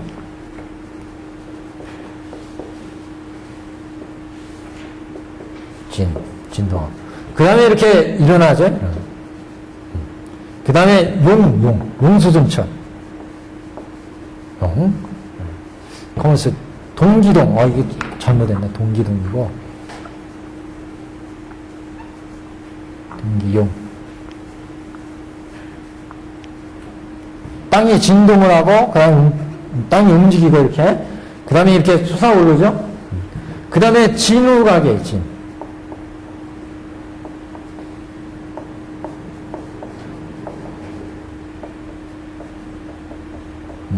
요거는 소리, 이거는 모습. 육종진동을 이렇게 6가지로, 육종진동. 6가지 진동은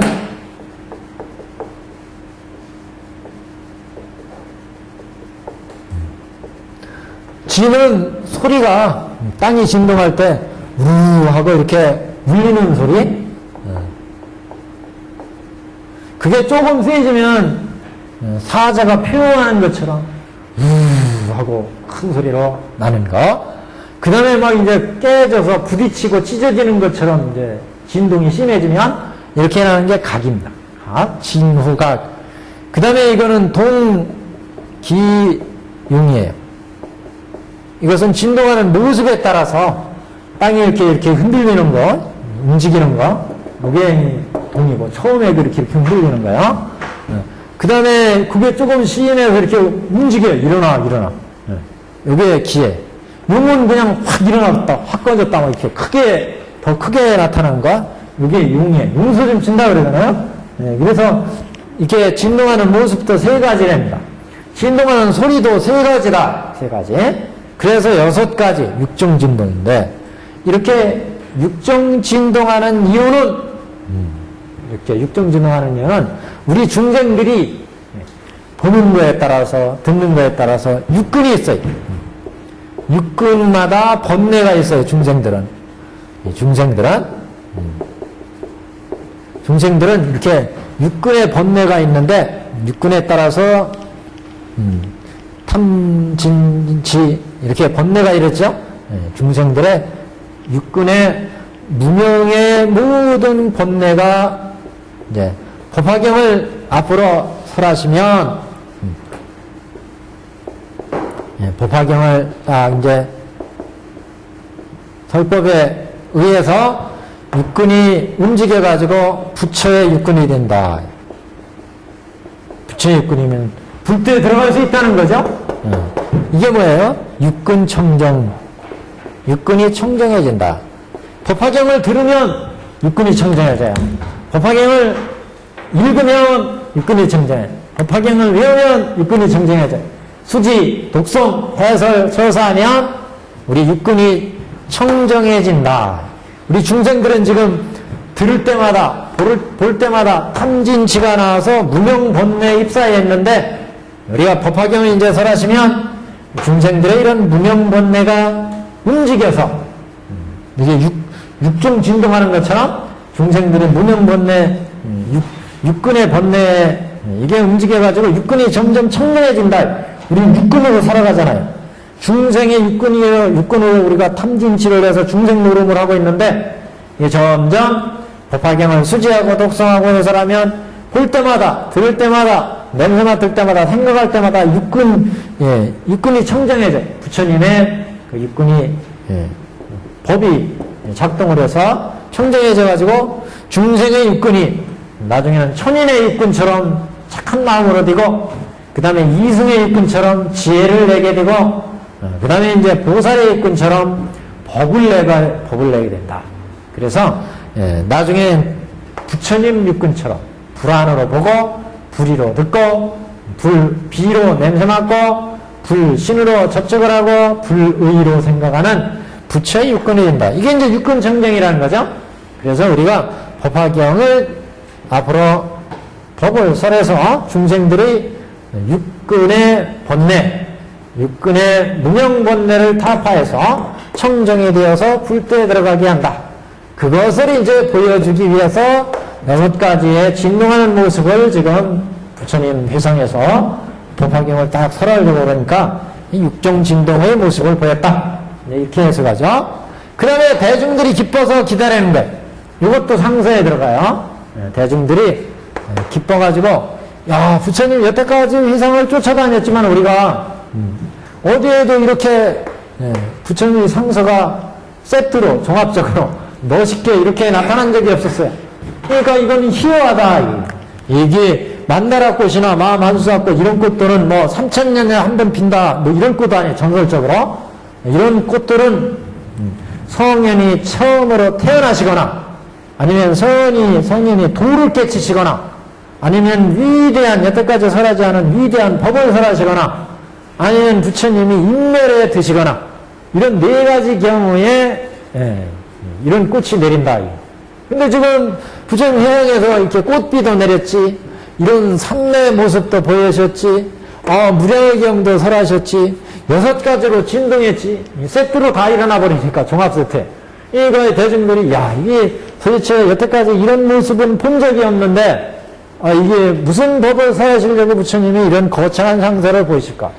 대중들이 모두 기뻐서 그래 이제 그 부처님의 법문을 기다리는 거예요. 그래서 이걸 중의서 이렇게 얘기하죠. 한번 보겠습니다. 그때 휘중에 비구 비구니 우바세 우아이 여기가 이제 사중이죠 보통 이제 불교에서 얘기하는 사부중 비구 비구니 우바세 우바이 그래서 비구 비구니 우바세는 이제 남자 신도 우바이는 여자 신도 그 다음에 하늘용 야차 건달바 여기는 팔부신중이죠. 팔부중 천룡팔부예요. 하늘용 천룡팔부 하늘용 야차 건달바 스라가라 인빈 모든 소왕과 전륜성왕의 모든 대중은 미중류를 얻어서 여태까지 본 적이 없는 이런 성세를 보고 모두 환히 기쁜 마음이 생겼다. 미중류를 얻어서 합장하고 환희하고 환희하여 합장하고 일심으로 부처님을 우러러 모두 이제 한 마음이 돼가지고 야 도대체 무슨 법을 설하시려고 저렇게 그 상서를 보이실까 이렇게 대중들이 모두 부처님을 우러러봤다. 그래서 여기가 이제 중의서 그래 대중들이 기뻐서 기쁜 마음으로 부처님의 법문을 기다리는 상서.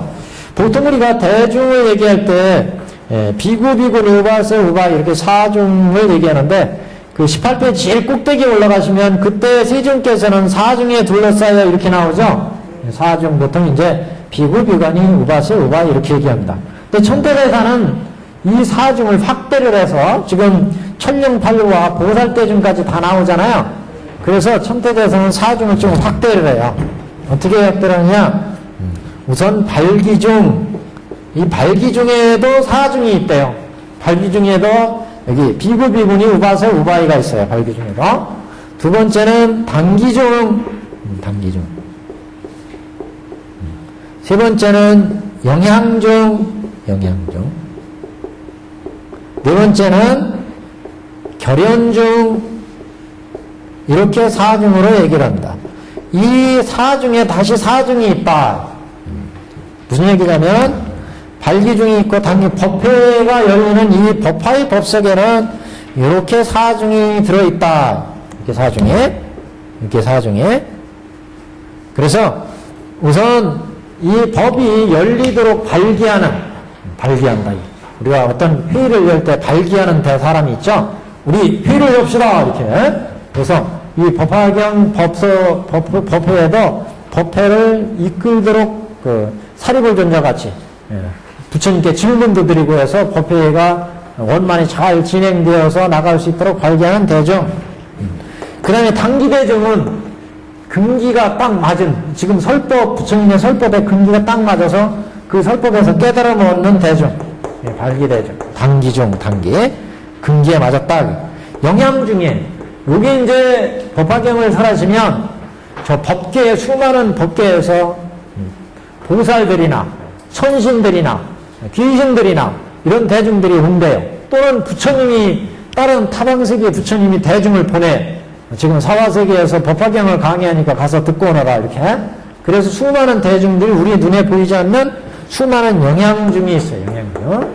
그래서 법화위상에는 이렇게 영향중이 있고 그 다음에 결연중이 있어요. 지금 이 회상에는 법화경을 듣는데 이 대중들은 다 법화경과 모중에 연관이 있어요. 예를 들면 대통지승불 시절에 법화경을 들은 인연이 있다는 거죠. 또 여러 가지 법화경과 인연이 있기 때문에 다시 이 회상에 모였다. 그래서 이런 대중을 결연중. 또 결연중의 또 다른 의미는 지금 여기에서 법문을 듣고 또다시 새로운 법화경과 인연을 맺은 대중, 이것도 결연중이에요.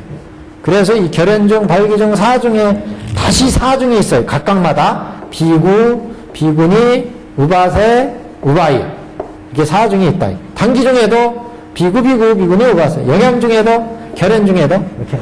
그래서 천태대사는 이게 사의 사 곱하기 사대중에 다시 사대중이 있다. 이렇게 이제 해석을 합니다. 사중에. 그래서 이런 대중들이 지금 참여를 해서 법화경의 설법을 듣는다. 그랬더니 이제 그래서 이렇게 수많은 젊은 성황과 대중들이 미중력을 얻고 여태까지 보지 못했던 광경인데 해서 대중들이 기쁜 마음으로 다 부처님을 우러러보더라. 그랬더니 그때 부처님께서 미간 백호상에 광명을 놓으사 광명을 놓으사 미간에서 백호를 착 놓는다는 거죠. 그래서 동방 1만 8천 세계를 비추시니 동방 1만 8천 세계를 비춥니다. 아래로는 아비지옥에 이르고 위로는 아가니타천에 이르며 이 사바세계에 있어서 저 국토의 육체 중생이 다 보였으며 저 국토에 계신 모든 부처님을 뵙고 그 모든 부처님의 설하시는 법문을 듣고 아울러 그 여러 비구 비구니 우바세 우바이에 가지가지로 수행하여 득도하는 일을 보며 또는 모든 보살마살이 가지가지의 인연과 가지가지의 신혜와 가지가지의 모습으로 보살도 행함을 보며 또는 모든 부처님의 열반하심을 보며 또는 모든 부처님께서 열반하신 후에 부처님의 사리를 위해서 칠보로 탑을 세움을 일으킴을 봄이라. 자, 우선 오늘 여기 분류만 해놓겠습니다. 분류만. 우선 지금 부처님 이간 백호를 탁 비추니까 거기에서 6가지의 상세가 보입니다. 첫 번째, 아래로는 아비지옥, 이건 아비지옥은 지옥의 세계예요. 육도 윤회 중에 지옥의 중생이에요. 그래서 지옥의 중생부터 위 아가니타천은 색계 구경천, 색계, 육계, 무색계가 있잖아요. 색계 꼭대기천을 하늘을 얘기해요. 그러니까 이거는 저 지옥부터 천상계의 모습이 보였다는 거예요. 그걸 구체적으로 얘기한 게 육치중생 이런 얘기예요. 육치중생. 그래서 예, 이 아가니타천의 이름이 이 사바세계에 있어서 저 국토에 육치중생이 다 보였으며 육도 법계의 육도 윤회하는 중생들의 모습이 보이더라. 1번 육치중생의 모습이 보인 거예요. 1번 그렇게 표시해놓고 예, 그 다음에 세 번째 줄이요. 또 저 국토에 계신 모든 부처님을 비웃고 그 국토에서 부처님이 육치중생을 제도하시기 위해서 나오셔가지고 중생들을 제도하기 위해서 법문을 설하시더라. 이게. 그 법문 설하시는 부처님의 모습이 첫 번째는 보이고 두 번째, 세 번째는 그 부처님의 설하시는 법문이 들려요. 세 번째는 이거죠. 제불의 설법이 들리더라. 설법이. 지금 우리 중생들은 여기에 있어요. 근데 백호상에서 벌어진 법계의 모습이 보이고 백호상에서 쫙 빛을 비춰가지고 이 세계에서 첫 번째 육치중생이 보이시고 두 번째 이 중생들한테 법을 설하는 부처님의 모습이 보이고 그 부처님의 설법의 소리가 여기까지 들리더라 이게. 그러니까 지금 쉽게 하면 극장에서 우리가 앉아서 극장 볼 때 그 모습을 보시면 돼요. 극장 속에 인물들이 나와서 거기에서 움직이고 얘기하는 게 우리 다 들리잖아요. 그런 걸 지금 부처님이 보여주십니다. 그러니까 이게 어떻게 보면 굉장히 지금 상상력이 풍부한 대단한 광경입니다. 지금 이게 현대는 우리가 이렇게 지금 살고 있으니까 이런 게 다 이해가 되지만 옛날엔 이런 법문이 이해가 됐겠어요? 수나라 때 당나라 때 이게 무슨 소리일까 대중들이 지금 우리는 영화를 보니까 이게 이해가 되지만 여기서 얘기하는 소리가 어떻게 여기까지 들리겠느냐 이게. 근데 지금 이런 모습을 지금 보여주고 있어요 지금. 예, 그 다음에 보시면 비구 비구니 아울러 비구 비구니 우바에 각가지로 수행하여 득도하는 모습이 보이고 이건 사중이 이게 사중들이 득도하는 모습을 보이는 거예요. 사중이. 그래서 네 번째 또 모든 보살마살이 각가지 인연 각가지의 신의 각가지의 모습으로 보살도 행함을 보이며 보살들이 보살도를 행해서 중생을 제도하는 모습이 보이더라. 사중들이 열심히 수행해서 성문, 연가, 아라한이 되는 게 보였고 이게 사중의 득도예요. 사중. 이승으로 아라한으로 생사를 해탈하는 모습이 있고 보살들이 여러가지 보살도 닦아서 중생 제도하며 불도를 경험해가지고 보살도 행하는 게 보이고 이렇게 중생들을 다 제도한 다음에 부처님이 여섯 번째요. 또는 모든 부처님의 열반하시는 것을 보이며 중생을 이렇게 다 제도한 다음 부처님이 열반에 드시더라. 열반에. 그래서 그 열반에 드시니까 그 열반에 드신 부처님의 이제 사리를 다 모아서 칠보로 탑을 일으켜서 모시더라. 이렇게 지금 6가지 상세가 나왔습니다.